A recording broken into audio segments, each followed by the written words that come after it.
Doctor, you hit on the third leading cause of death in the United States, and I'm sure most of us could figure it's either heart-related or cancer or diabetes, things like that. Can you clue us into what that is and why? Yeah, okay, and thank you for asking that, because this is the 10,000-pound gorilla in the room that nobody's talking about. The third leading cause of death, as published in the Journal of the American Medical Association, is MD-directed treatments. This means you go to a medical doctor, an MD. He gives you a treatment and you die from it. According to the United States Department of Health and Human Services, 15,000 Medicare patients a month are killed by MD treatment, and nobody goes to jail. A handful of terrorists fly 2 planes into the Twin Towers. 3,500 people die, and we go to war. But 15,000 people a month are killed by medical doctor treatments, and we don't bat an eyelash. This is because we have been, I don't want to say brainwashed, that's not the correct term, but we have been, for the last 100 years, kind of led into this false belief. You know, I think it was Marcus Welby that started it, that the medical doctor is king and knows everything about everything. And really, you need to just shut up and follow your medical doctor's advice. Most people in the United States have no idea at all of the history of the evolution of medicine in the United States. In the early 1900s, it was a relatively level playing field between the chiropractors, the osteopaths, the homeopaths, and the MDs.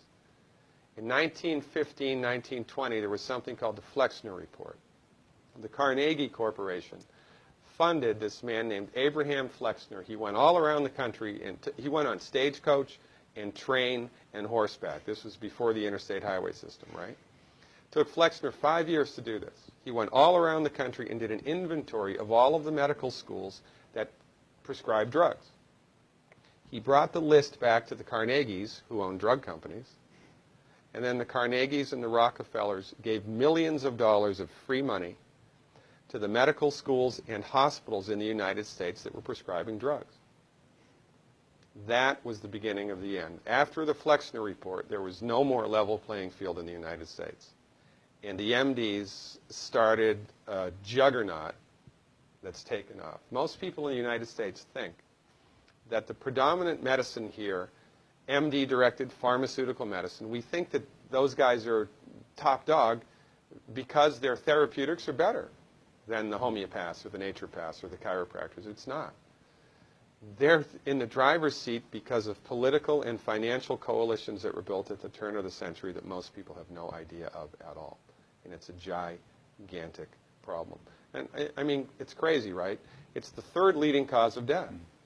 And yet, when the government makes noise about messing with people's insurance, everybody freaks out. Mm-hmm.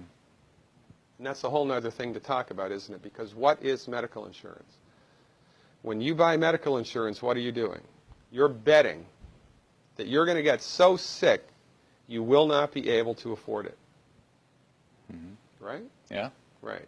And then, so you pay good money every month to gain access to a system of medicine that's the third leading cause of death in the United States.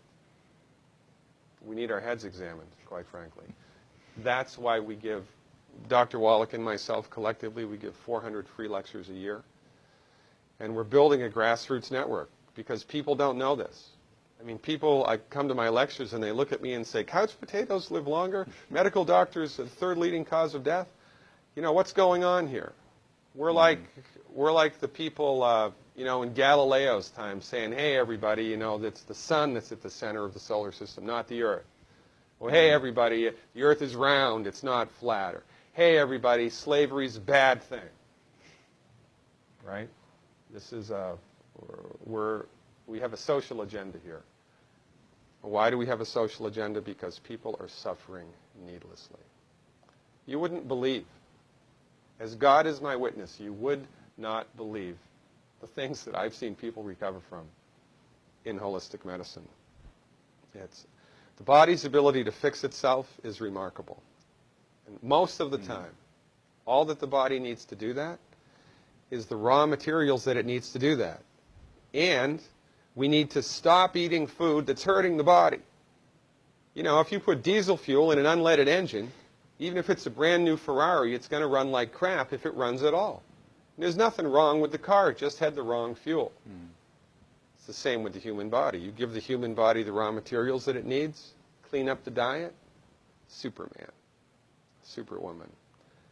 And you know, if you don't get to super status, then at least your blood pressure normalizes, at least your arthritis goes away, at least your anxiety and panic attacks go away, and you can sleep through the night.